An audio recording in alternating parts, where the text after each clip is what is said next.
Speaking of expensive trucks, man, Yeah. that's one thing I want to bring up to you. I went ahead and installed that pedal commander, and I don't know if you noticed it yet because I've got it jacked way down. You know, like most of the time we put a pedal commander into a vehicle, it is because we want to increase the throttle response, increase the pedal response, I should say, you know, and get this thing to really get up and go. But it's dawned on me last night. This guy probably spent, what would you think on this truck? 100, 110. Yeah, okay, easily, right? And after you make a big purchase like that, you might start having some buyer's remorse because you're realizing what you're paying per month on that bill. Interest rates aren't cheap, and gas sure isn't cheap these days. Right. So this guy's spending a fortune. So I figured, you know what? I'm going to do the guy a solid and save him some money and putting pedal commander in this thing so he can actually afford this truck. You're going to have to save him a lot of gas to pay this truck off. But I like where your head's at, dude.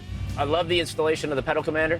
From the first time we did one, it takes just a minute or two, and it's done. And then you've got Eco, City, Sport, and Sport Plus, and you've got multiple levels in each one of those, so you can fully customize your throttle response and the performance of your vehicle. I made the mistake when I first put it in to test it. I had it in Sport Plus, and it was like an electric vehicle with instant torque. It like snapped your head off.